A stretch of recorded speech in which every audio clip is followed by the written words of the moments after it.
Sylvain Francisco a une histoire à la hauteur de son jeu sur le terrain de basket. Déroutante, haute en couleurs, rafraîchissante et inspirante.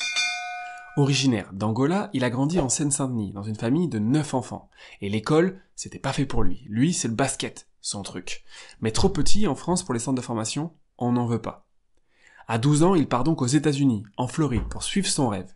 Et il continue de polir son jeu à risque lancé sur les playgrounds. Il émerveille tout le monde aux États-Unis, mais l'école ne suit pas et la NCAA, pour laquelle c'est un critère, se referme pour lui.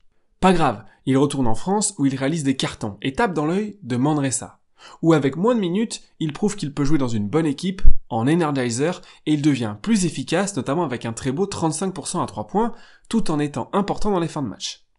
Mais lui, son rêve, c'est la NBA, alors il attend. Mais l'offre, l'été, ne vient pas. Un mal pour un bien, puisqu'arrive le péristérie de Vassilis Spanoulis. Le feu et la glace. Et le garçon a déjà montré qu'il peut rentrer dans un projet, mais là, il démontre qu'il mérite d'être au centre du projet. Avec plus de ballons, plus de volume, il prend une nouvelle dimension, arrive à presque 6 passes décisives par match, tout en continuant de montrer qu'il a l'ADN d'un clutch player. Et il redéfinit l'expression américaine « high risk, high reward ». Il prend beaucoup de risques, a du déchet, mais il réussit également beaucoup de choses.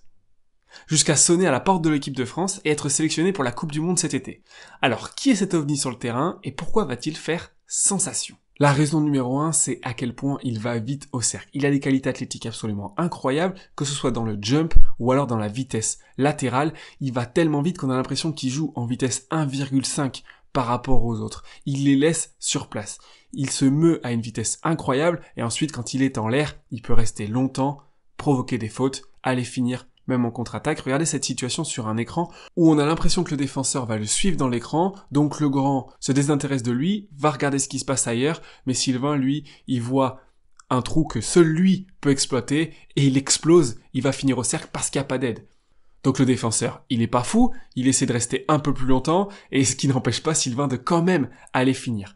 Pourquoi ? Mais là, il va voir le step arriver, donc il va s'écarter latéralement pour emmener son défenseur et voir s'il va venir se mettre sous lui ou plutôt rester au niveau de son épaule. Et on voit que le défenseur vient vers lui quand il se recule, donc il l'attaque parce qu'il va plus vite que les autres. Au moment où il a passé l'épaule, c'est fini. Et surtout, ce qui est intéressant, c'est qu'il n'y a pas d'aide à ce moment-là. Parce que dans ce genre de système, il se passe des choses à l'opposé, les défenseurs sont pas attentifs, et lui, comme il peut passer, il peut exploser pour aller finir. Également, il gonfle ses stats en allant énormément sur la ligne, où il a plutôt un bon pourcentage, à 75%, mais ce qui est incroyable, c'est le volume de nombre de lancers francs tentés qu'il réalise. Et toujours avec les mêmes capacités athlétiques. Alors si on revient en arrière, là, il est dans un dribble d'hésitation où il dribble entre les jambes pour voir la réaction de son défenseur, qui commence à se déplacer sur son épaule droite. S'il se déplace comme ça, il lui ouvre la gauche. Il va tellement vite que c'est impossible de l'attraper à moins de sortir à l'assaut. Et il va challenger le grand, aller au contact. Il va provoquer beaucoup de fautes parce que les grands ont peur de lui, vont aller le chercher. Ils font des pas en plus pour pouvoir venir le gêner. Et lui, il provoque des fautes et il va sur la ligne, sur la ligne, sur la ligne.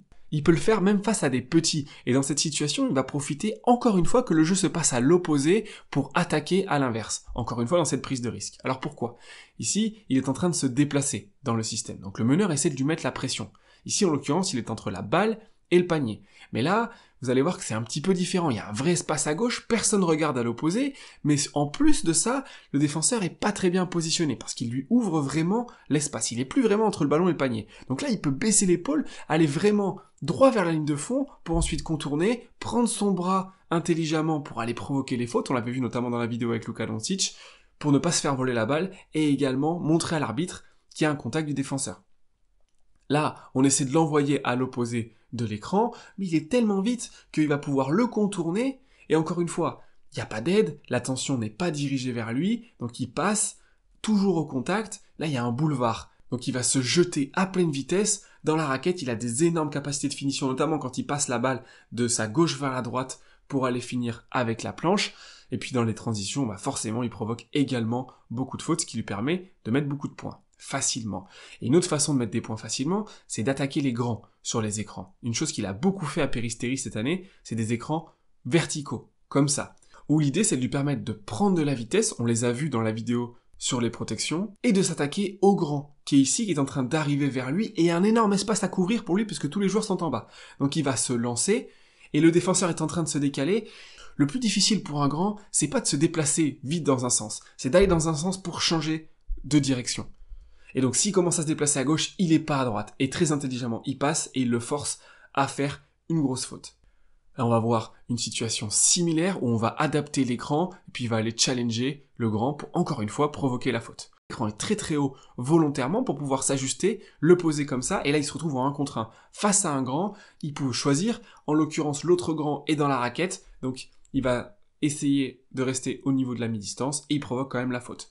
Ici, on l'a laissé tout le côté droit, donc il peut snaker, repartir dans l'autre sens, aller chercher cet espace où il est libre et trouver un petit tir à mi-distance. Aucune chance que le grand il puisse venir le contester. Déjà qu'il va trop vite pour les petits, il va beaucoup trop vite pour les grands également. Et puis celle-là, c'est un masterclass de Snake, donc on va revenir en arrière juste pour pouvoir l'admirer. L'écran il n'est pas vraiment vertical ici, il part sur un côté, le grand est en train de se déplacer trop vers l'extérieur, donc il y a un espace ici qu'on vous montre à l'intérieur, il se jette dedans, il est au contact, et là regardez les hanches du grand qui sont complètement tournées vers la ligne de fond, donc au contact il peut se déplacer pour aller finir de l'autre côté, parce qu'il n'y est pas.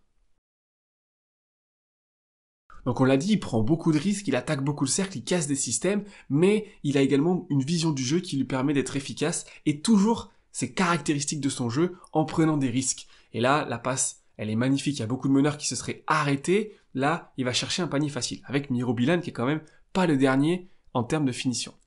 Pourquoi ? Ici, il a déjà pris de l'avance, parce que le défenseur s'est jeté pour essayer de lui piquer la balle. Donc il y a un 5 contre 4.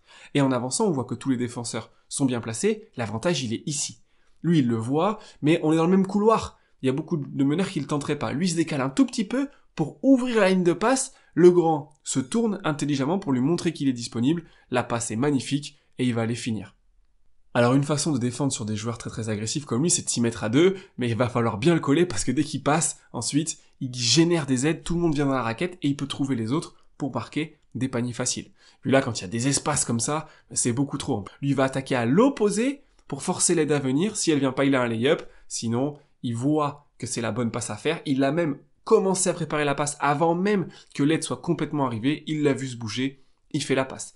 Quand il passe sous les écrans parce que il considère qu'il est trop agressif dans le drive, là aussi, il peut voir pour faire des bonnes passes et donner des paniers faciles. Et puis même quand c'est des aides comme ça fortes qui sont données, des stunts, il faut faire la passe, mais lui, il est patient, il prend le temps, il se décale pour pouvoir donner un tir facile et ne pas risquer de perdre la balle. On a un autre exemple de stunt très très fort, regardez Grigonis, le joueur du Panathinaikos, comment il est positionné haut pour limiter la coupe du grand, mais également limiter Sylvain Francisco, mais dès que ça coupe dans le dos, on peut le trouver pour donner un panier facile. Il a tellement d'impact qu'il force des défenses particulières et qui donc permet aux autres de trouver des choses faciles. Et puis la dernière, c'est un exemple d'un mec qui essaie de lui mettre la pression, on comprend pas trop pourquoi, il l'attaque à l'opposé pour le forcer à tourner les hanches, il est passé, il y a une bonne aide, Bilan s'est mis dans le bon espace, il le trouve magnifiquement pour provoquer une faute. Mais alors c'est quoi le revers de la médaille de prendre autant de risques ? Forcément il va perdre des ballons. Il y a des coachs, on le sait, qui sont pas forcément à l'aise avec ça. Mais ça fait partie de son jeu. Ici, il voit la passe. Le joueur il est disponible, même s'il est au milieu de pas mal de monde. Il la tente, il perd la balle. Mais ça fait partie de qui il est. Et si on essaie d'empêcher ça, on va l'empêcher d'être lui-même. Ici, il y a un pick and pop à faire, il le voit. Parfois, il manque un petit peu d'habileté et de reconnaissance de la situation. C'est un gros risque la passe à terre. Là, il se jette dans les drives. Parfois, quand il y a de l'aide qui vient, il voit pas forcément les aides venir. Il a perdu des ballons, notamment dans ce match face à l'AEK Athènes. Et ça fait partie aussi du fait de son apprentissage à lui, de le mettre dans une situation où il a beaucoup la balle en main. Il a perdu des ballons, mais on a vu également toutes ces notions de vision du jeu, où on voit déjà qu'il a progressé par rapport au début de la saison. Et puis ça va avec son style également dans la transition. Il tente beaucoup de choses parfois difficiles, parfois vite, même dans les possibilités. Alors, il pousse, il va retrouver des choses faciles. Là, regardez, il fait un triple pump parce qu'il y a une triple aide. Donc c'est des choses difficiles, mais il est tellement incroyable qu'il est capable de faire ça. Quand il se retrouve dans des situations de transition comme ça, parfois il va tirer vite et on l'a vu faire des gros écarts, comme face à Dijon, ou dans cette situation-là, où il tire très très vite, la défense est en place au bout de 18 secondes. Ça peut faire peur à certains coachs, ça peut également frustrer certains coéquipiers, mais ça fait partie de son jeu, et le limiter dans son expression, ce serait forcément le brider et le rendre moins efficace. Parce que c'est pas parce qu'on a mis, en l'occurrence ici, les mauvaises sélections de tir qu'il n'est pas capable de mettre des paniers à 3 points. Bien au contraire, on l'a dit à Manresa, il était à 35% à 3 points. Ici, il a un peu plus de volume, il prend un peu plus de tirs après dribble, on le verra, mais quand il est arrêté, il est très fort. Il est notamment plus adroit à gauche qu'à droite. Sensiblement, l'année dernière, il a tiré à 40% côté gauche, notamment quand il va sur sa main gauche, ou qu'il a des écrans qui lui permettent de faire un petit dribble à droite et de rentrer dans ses appuis. On le verra. Par contre, il est à 25% à droite. Comme la plupart des droitiers, il aime bien rentrer dans ses appuis gauche-droite, et on va le voir ici, il le fait magnifiquement sur cette sortie d'écran. On va la remettre juste pour voir la lecture, parce que l'écran, il est normalement censé sortir de l'autre côté, mais on voit Paris Lee qu'il se positionne et qui le suit. Donc, plutôt que d'aller à l'opposé, là où il va moins profiter de l'écran, il va partir dans l'autre sens. Regardez, là, on dirait qu'il a déjà perdu la balle de vue pour se recentrer vers le panier, se mettre dans ses appuis gauche-droite pour aller finir. Et puis il met également beaucoup de tirs après dribble, il en tente beaucoup, forcément les joueurs se reculent, passent sous les écrans, il est tellement dangereux dans le reste qu'on peut pas non plus le laisser nous driver tout le temps, donc une des solutions c'est passer sous les écrans pour le forcer à prendre ces tirs-là. On l'a dit, avec plus de volume, il a été moins adroit cette année, il est à 28% en ligue grecque, mais meilleur côté gauche sur ces appuis-là. Quand il prend l'écran côté droit, où il part sur sa main droite, il est très efficace, il est capable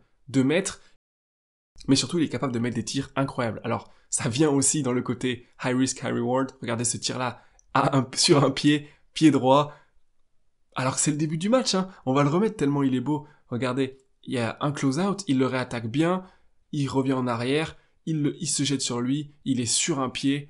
Qu'est-ce que vous voulez faire face à ça?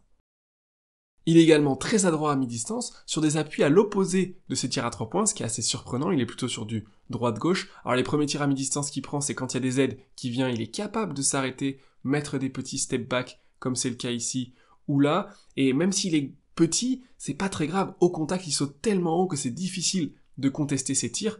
S'il décide de changer, il fait tellement danser que parfois, hop, il en fait glisser un ou deux, et dans des step back, il est à l'aise, mais l'appui dans lequel il est le meilleur, et c'est là certainement lié au playground, où quand il attaque comme ça, il fait semblant d'attaquer à droite, on se bloque sur sa main droite, et il va crosser, se retrouver sur un appui droite-gauche. Ça ressemble énormément à Nando De Colo dans la vidéo qu'on vous avait faite sur le développement du 1 contre 1, où on avait expliqué qu'il faut se trouver un contre à sa action principale, lui c'est l'attaque main droite, donc le contre c'est se décaler, faire droite-gauche, monter pour mettre dedans.